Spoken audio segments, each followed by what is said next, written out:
The worst evils which mankind has ever had to endure were inflicted by bad government. Coming up,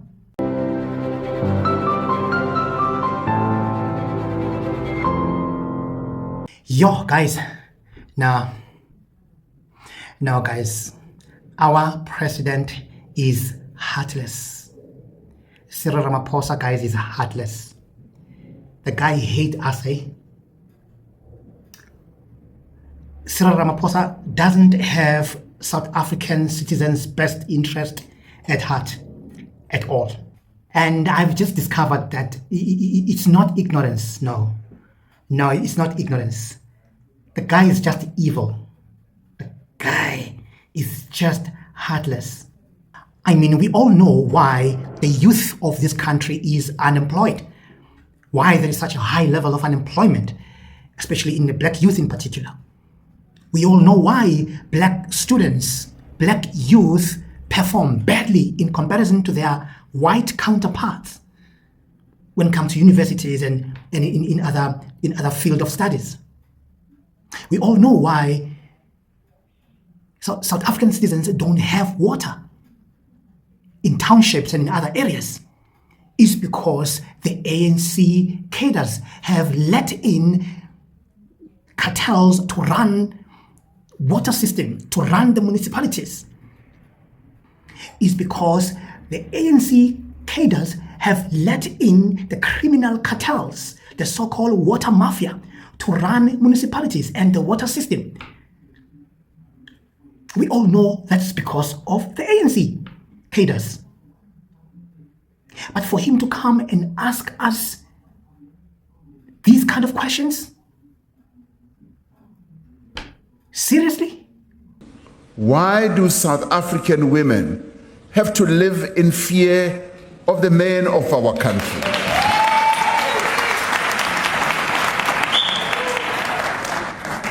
This is Women's Month, and I'm glad that these conversations should start this month. That we as the men of South Africa must begin to internalize this question. Why do the women of South Africa fear us as men in the streets, in the classrooms, and even in our homes?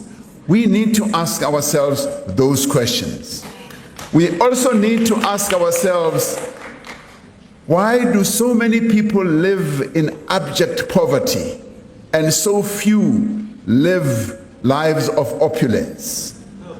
Why, after decades of democracy, are the prospects of a white child so much better than those of a black child? We need to ask ourselves that. We also need to ask ourselves, why do women get paid less than men for the same work? That's what we need to ask ourselves. Now, we also must go deeper and ask ourselves why, when we have a Bill of Rights in our Constitution, are the LGBTQI plus people still discriminated against? Why are they still stigmatized and harassed? Why do clinics run out of medicine? Are questions that we must ask ourselves. And why do taps run dry? These are some of the questions that we must be willing to ask and which we must be prepared to find answers for. Even worse, during the national dialogue, Cyril just decided to leave. Him and his deputy, before they could answer questions, or should I say, they decided to leave while people were still asking questions. Before I recognize the next speaker, I have received a note explaining the departure of the acting president. I would like to share it with you.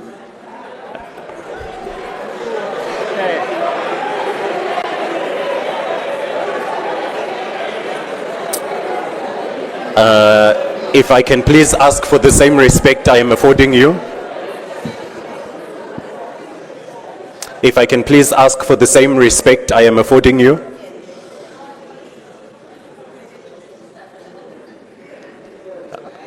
If I can please ask for the same respect that I'm affording you. I see that there is not an appetite for the response. I so will ask the team to disseminate the message on SMS, as we have that function available to us, and we will proceed. Which tells you that the so-called national dialogue is nothing but just a scam. It's not that because Cyril has got South African citizens' best interest at heart. It's not because he really cared about our problems and our challenges that we are facing. No, it's just pure scam. Just pure scam. I think it's a scam.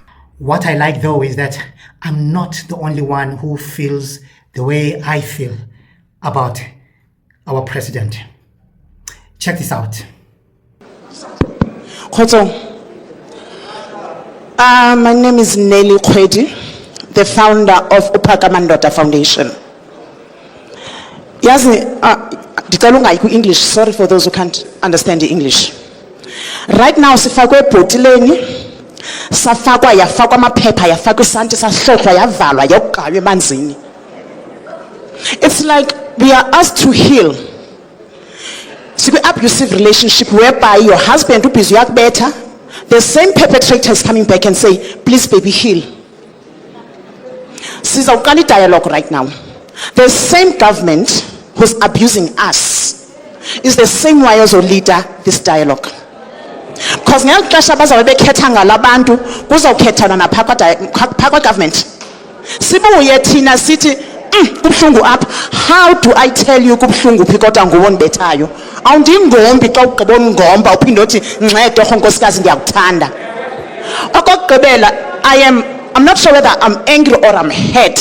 Udeputy kuthethwa nge-corruption, then he's leaving the room. And as nobuya sidelela okanye akasihloniphi ndisayikhangela kodwa ndikayifumana apha ikhoyo. Kule ndawo ndikuyo ndithi masingabi muncu bethu nana, masingadlalwa ngugovernment, mangathi apha uzosihila amanxeba kodwa nguye wenzileyo. Enkosi. What are we saying about the elephant in the room of undocumented citizens that are in the country? Where South Africans, 70% of the files in our local clinics belong to non-South African citizens. I would personally like to not own a medical aid, but I'm subjected to own one because the clinics are full. What are we saying if the president of Tanzania can say spaza shops, saloons, everything belongs to the Tanzanian nation? Why is South Africa not making that stance? I had hoped that our Honorable Cyril Ramaphosa was going to emphasize on that. And the student left no stones unturned. My goodness, the youth. Listen to this girl, Sandra Leshabela, National RCL President. Brilliant. Absolutely brilliant. Listen to her here. If we can please recognize the speaker.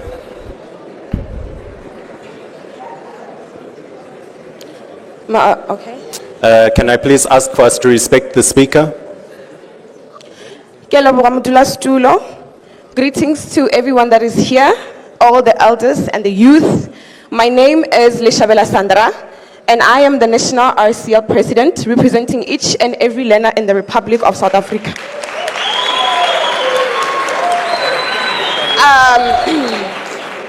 You know, Chair, representing the youth, we feel very disrespected. This is supposed to be a dialogue. Now, let me emphasize to you what a dialogue is. We speak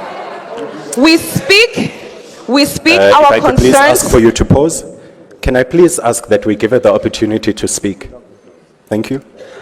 We be given an opportunity to speak and raise our concerns, and then the particular person in which we are addressing these concerns to listens. Now, this is one thing that the ministers and the head of state of this country needs to understand. They are living off a salary that they are paid by the people of the Republic of South Africa. So the least that they could do is to sit in and listen to the concerns of the people of the Republic of South Africa. Chair, I want to oppose to what the gentleman there at front said. He said we should say at least 5 things and then focus on them. The ANC has been in power for more than 15 years and nothing has happened in 15 years. So if this is the platform, if this is the platform to raise each and every concerns without holding back, then we will raise those concerns, Chair. Chair, and another thing that we need to understand, that whatever that we're harvesting for right now, whatever that we're laboring for right now, it is for the youth. So if the president thinks that we as the youth, we're going to get into the same environment and pay the very same tax that is killing our parents, then he must be completely delusional. It is not a secret. It is not a secret. It is a fact that can never be changed in history, that the government is ineffective and corrupt. How are we as the youth supposed to trust these people with this very same dialogue? Right now we've raised so many issues, but the only thing that was aligned there at top was unity. How is unity going to solve the issue of unemployment? How is unity going to solve the issue of inequality? The only thing we need right now is effective leadership in the government. If they are failing, let them choose people who is going to represent South Africa very well. When the youth of the June 16 fought, they did not fight for this. Time has passed. Thank you, Speaker. One thing that I need to let it known to South Africans, Nelson Rolihlahla Mandela is gone. May his perfect soul rest in peace, but he is gone. Chris Hani is gone. Steve Biko is gone. Tsietsi Mashinini and Khotso Siyakhule, they are all gone. Now it is time for us as the youth to stand up, because the people that they stood up for are failing them currently. You know, I'm very disappointed in the of the head of state of this country, because actually Cyril Ramaphosa is the one who seconded the nomination of President Rolihlahla. You know, he trusted him that he would make a difference and a change in this country. But of what is going on right now, as the youth, we are really disappointed. You know, this is not what 70,000 children died for in the Soweto youth uprising. They died for better. They did not die for us to receive the bare minimum and call it quality basic education. They did not die for us to be here. And this, you know, the problems that we're talking about right now is the problems that we face day to day. But why should you spend so much money in calling a national dialogue while you can take that money and invest it into changing the problems that are faced by this country? That is why I'm saying this is another pep talk. We do not need a dialogue to change the problems that are happening in South Africa. We need an active leadership in South Africa to change the problems that are happening in this country. She's brilliant, isn't she? Absolutely impressive. And let's not forget, this is the very same president who called his own people xenophobic each time when they complain about the illegal immigrants that are flooding this country, turning a total blind eye on the influx of illegal immigrants in this country.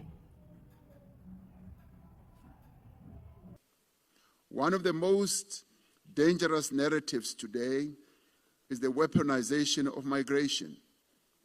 We must reject xenophobia in all its forms. Migration itself must not be seen as a threat.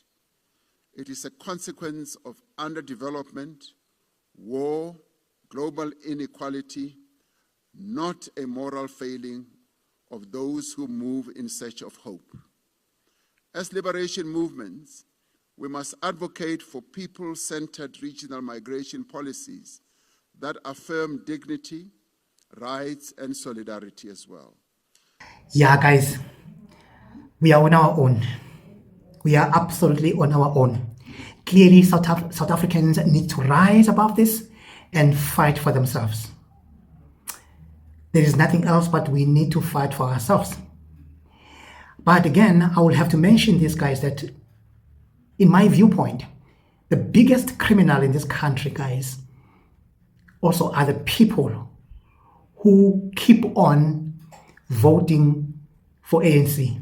Those are the biggest criminals in this country. What do you think? Let me hear your comment below. And of course, if you are coming for the first time, don't forget to like, share, and subscribe.